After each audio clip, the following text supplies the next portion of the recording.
Welcome back to Hey Kentucky. We are very happy now to be joined by former Governor Steve Beshear. Mr. Beshear, how are you, sir? I'm good. How are you, Matt? It's great to be here. He has a new book, People Over Politics, that has just come out with lots of stuff in it. Let me ask you this. It's kind of rare for a former governor to sort of write a book like that. What made you decide to do it?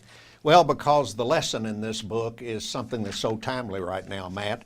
Our government, particularly in Washington, D.C., is broken. It's dysfunctional. It's not working anymore. And this partisan gridlock is really slowly strangling our democracy. This book is a lesson about how you make government work again. Because my 8 years in government as governor, I had a divided government. I had Republicans controlling the Senate, Democrats controlling the House. But I got them together, I brought them together, and I got them to remember most of the time that they were Kentuckians first and Democrats and Republicans second, and therefore we were able to get a lot done. Well, let me ask you about that. When you were governor, the Senate leader was most of the time David Williams, who you all at times were very acrimonious, and he was a very sort of hardline Republican, but it did seem like that ultimately you guys were able to work and make things happen. Why do you think that was? Because I worked at it. You know, it's easy to sit back and yell at each other. And that's what most people do these days. They don't sit down and just keep working at it. Now, David wasn't the easiest guy to work with. And I mean, he'd probably say the same thing about me. But in the end, I just kept at it. And, you know, you break through every so often. And then, you know, he ran for me, against me when I ran for re-election as governor, and I beat him. And then I ended up appointing him. You appointed him as a judge? As a judge. And then the next fellow that came in was a Republican leading the Senate, Robert Stivers, and he was one of these fellows that was easy to work with. And we would sit down behind closed doors and we could talk about anything, and we built a trust. That's what mountain guys like. That's what we do in the mountains. Is that it? Well, let me ask you about a few things. You can build a trust, and then you can get things done.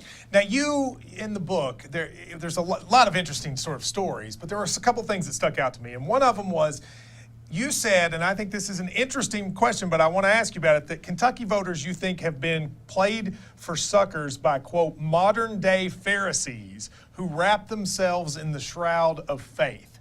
Now, that's a pretty strong sentiment, and what do you mean by that? Well, number one, it's a true sentiment because, look, I grew up in a religious home. My dad's a Baptist minister.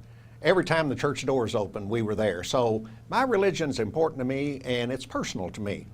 When I got into politics, I saw pretty quickly that some politicians obviously understood how important religion is to people, and they use that from a political standpoint to influence them and get their votes.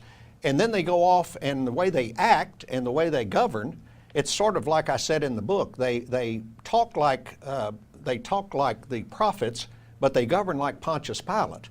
And what do you mean by that? I mean, all right, let me give you what they would probably say, that when it comes to social issues, Democrats take positions that are anti the Bible. And I guess what you're saying is, but when it comes to economic issues, they do? Is that what you mean by that? What I'm saying is that where are the Christian values in taking health care away from poor people?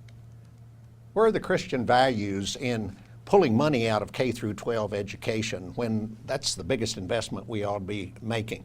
But even more importantly, you know, a lot of these folks talk about the golden rule. We're supposed to treat people like we want to be treated. And they go along with that until somebody disagrees with them, and then, you know, instead of treating your neighbor the way you want to be treated, they set out to destroy their neighbor. I mean, they take everything so personally. And that's not the way politics is. It is a compromise throughout, and you've got to work with each other and find a common ground. When you say they, I mean, in reading the book, you only mentioned the current governor's name once, Governor BEVIN. And I feel like a lot of these criticisms you're mentioning are towards him. Is that fair to say? This book isn't aimed at any individual. But is that fair to say that some of these are? I mean, it's fair to say that if you draw that conclusion, maybe that's the way you think. I mean, these are out here for anybody to look at. And if somebody feels like, gee whiz, he's talking about me, well, you know, if the shoe fits, wear it. But when you say, I mean, to be fair, though, when you say that Kentuckians have been played for suckers by modern-day Pharisees, it has to be someone. I mean, like, you have to be talking about someone. Well, and I think people out here will make their own judgments about that. I mean, on the federal level as well as the state level. There's a lot of this that goes on all the time. And all I'm saying is, you know, stand up and really go ahead and do what you stand for and quit using Christianity, in quotes, as a cover for doing some stuff that really has nothing to do with Christian values. The current governor has made some comments in the last few days about the media, sort of saying that he not going to talk to the media, not going to talk to the Herald, not going to talk to the Courier, said they were cicadas who just come up and attack. What's your opinion about that in sort of your dealings with the media? In my 8 years as governor, Matt, I answered literally thousands of questions from the media all across Kentucky. I had thousands of press conferences. And, you know, I didn't always like the questions, and the media didn't always like my answers. But that's part of the process, and that's part of the democratic process.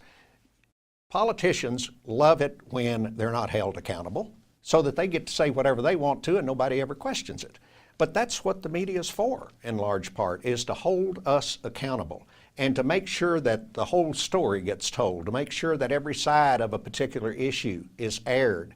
And so, to me, any elected official has the responsibility of exposing themselves to the media, answering questions from the media, the hard questions from the media, because the people put their trust in that person to elect them to office.